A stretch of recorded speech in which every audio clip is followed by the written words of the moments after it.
berkaitan dengan langkah-langkah penyampaian PDP aktiviti musikal pada fasa perkembangan.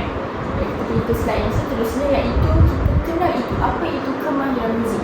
Jadi melalui kemahiran muzik ini, murid dalam kelas memperoleh kemahiran muzik aktiviti bernyanyi, bergerak muzik serta bermain alatan-alatan muzik. Bagi aktiviti bermain alat muzik, murid berpeluang untuk menguasai kemahiran seperti bermain alat muzik perkusi dan recorder. Alat muzik recorder ini dia diperkenalkan pada murid mulai tahun 3 sebagai asas kepada mereka untuk mempelajari alat muzik berpitch. Jadi juga murid berpeluang untuk mengaplikasikan pengetahuan dan kemahiran bahasa muzik semasa aktiviti PDP. Jadi ini adalah merupakan penerangan tentang kemahiran muzik. Baiklah, kita pergi kepada dua aktiviti muzik yang saya akan perkenalkan pada hari ini, iaitu recorder dan juga muzik dan gerakan. Pertama sekali kita bergerak kepada recorder. Untuk kedua-dua aktiviti ini saya ambil daripada DSKP pada DSKP tahun 4. Pertama sekali kita pergi kepada recorder. Apa itu recorder? Recorder adalah sejenis alat muzik tiupan yang ditiup menggunakan mulut dan diperbuat daripada kayu ataupun plastik. Jadi ia boleh dikenal pasti daripada alat tiup lainnya melalui lubang ibu jari dengan 7 lubang jari di bahagian badan recorder. Okey, baik. Ini yang merupakan recorder yang kebiasaan digunakan oleh murid-murid di sekolah. Jadi saya akan perkenalkan kepada anda, recorder ini mempunyai 3 bahagian. Yang pertama, bahagian atas pemipik, iaitu bahagian sini. Ini merupakan bahagian atas pemipik, dan bahagian tengah ini kita panggil sebagai bahagian tengah, dan bahagian di sini merupakan bahagian bawah. Untuk pengetahuan anda bahawa recorder ini kita dapat pulas dan tarik bagi memisahkan bahagian ketiga-tiga recorder ini. Jadi dia tidak terkalah.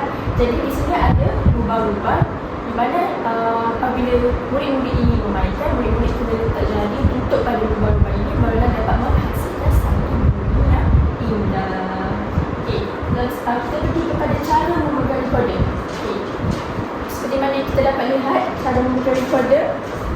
Pertama, tutup ke semua lubang mengikut note yang anda tengok di skor anda.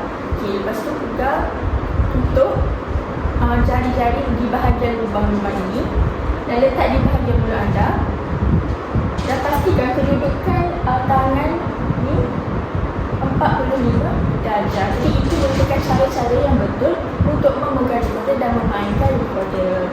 Okey, baiklah. Apabila kita memegang recorder, pasti kita memerlukan postur badan yang betul untuk memainkan recorder ini. Jadi ini adalah beberapa contoh postur badan yang betul dan tidak betul. Apabila kita ingin memainkan recorder, badan kita mesti tegak apabila berdiri. Dan apabila duduk, kita perlu duduk dan duduk secara tegak. Ini merupakan contoh yang tidak boleh dilakukan apabila kita bermain recorder. Membengkokkan kaki ataupun kaki satu ke hadapan dan duduk secara menyandar di atas kursi. Jadi itu merupakan bukan contoh-contoh postur badan yang baik untuk kita bermain recorder. Jadi ini sahaja berkaitan dengan recorder, cara memegang recorder dan postur badan yang betul berkaitan dengan recorder. Kita pergi ke seterusnya adalah langkah-langkah untuk kita menyampaikan aktiviti recorder ini dalam kelas. Langkah yang pertama, penjarian note yang betul, dan langkah yang kedua, membaca dan memainkan note. Langkah ketiga, membaca dan mengaplikasikan tanda rehat, dan yang keempat dan yang paling penting adalah postur badan yang betul dan pernafasan yang betul ketika kita meniup recorder ini, dan penlidahan yang betul dan embouchure yang betul. Embouchure ini merupakan penggunaan otot muka kita dan pembentukan pipi mengikut bentuk pipi, mouthpiece kita. Jadi apabila kita letak recorder ini, ada cara yang betul untuk kita mainkan.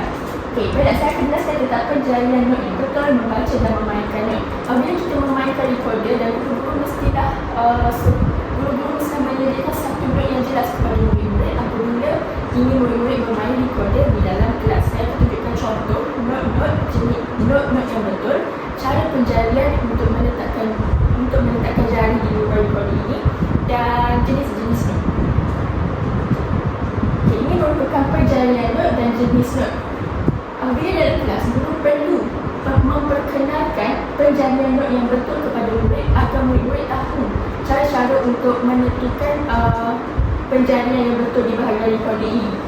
di sini kita boleh tengok note G, A, B, C dan D. Okey, kalau kita pergi kepada note G, ini adalah penjarian note G di recorder. Dan note A macam ini dan note B macam ini. Okey, dan C tutup ke semua lubang. Dan ini merupakan D. Apabila murid-murid tahu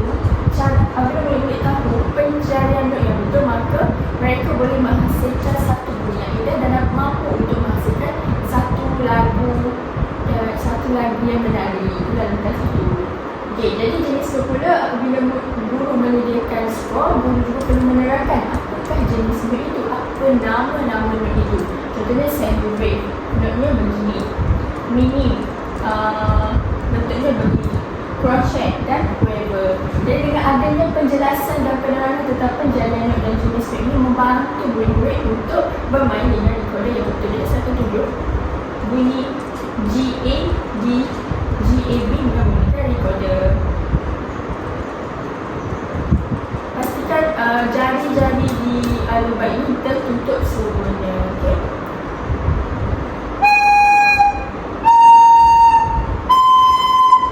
Jadi itu merupakan note penjarian di recorder. Apabila penjarian yang betul, maka dapat menghasilkan bunyi yang betul.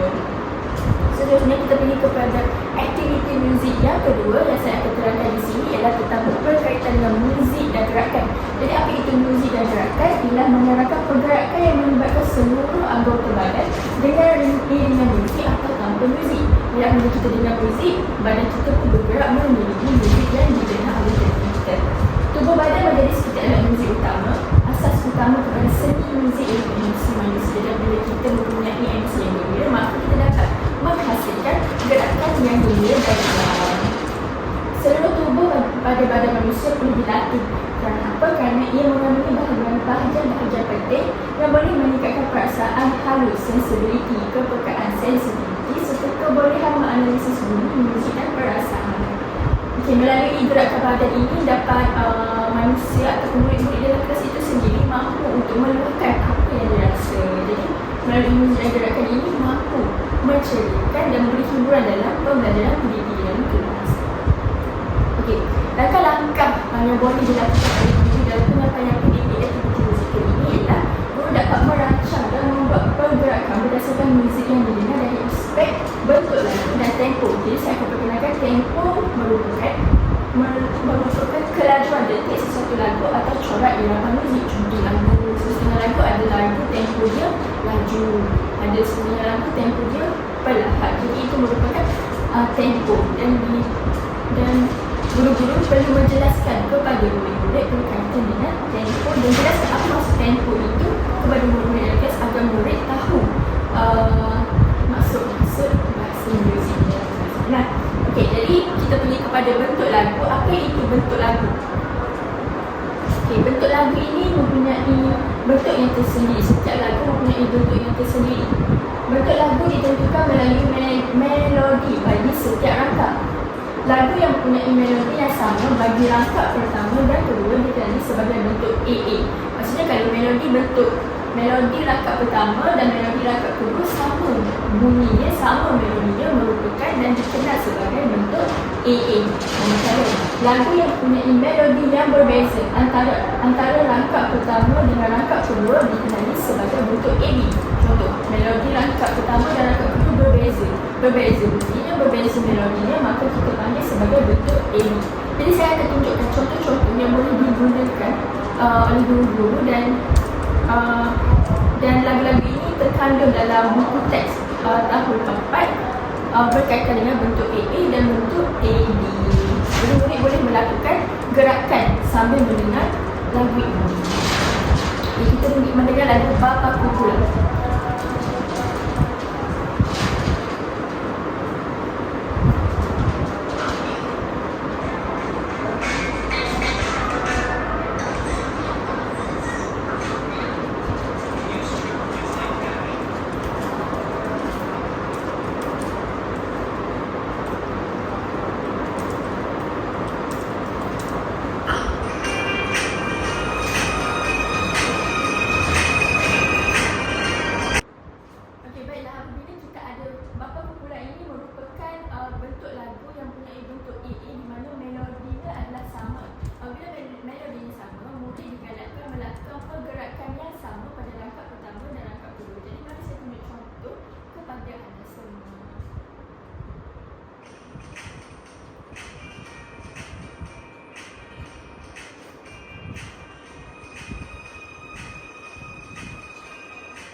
kita mendengar lagu Buruk Kataku ini, jelas terbukti bahawa melodi pada rangkap pertama dan rangkap kedua ini adalah berbeza.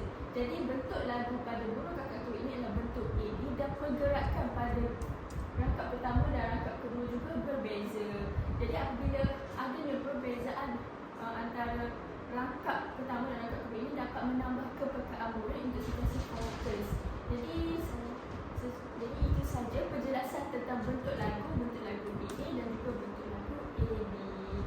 Seterusnya kita bergerak kepada kesimpulan. Baiklah, dengan adanya pembelajaran yang diterapkan di dalam kelas ini, murid dapat mengasah kemahiran mereka dalam bermain recorder dan murid dapat mengikut skor yang telah ditetapkan. Apabila guru mendedahkan kepada murid cara-cara untuk bermain recorder dengan menggunakan penjelasan yang betul, penggunaan tanda rehat yang betul, penjelasan dan mengenal pasti penggunaan tanda rehat di skor itu dengan betul, maka murid dapat bermain recorder dan dapat mempersembahkan satu lagu dengan menggunakan recorder dengan baik.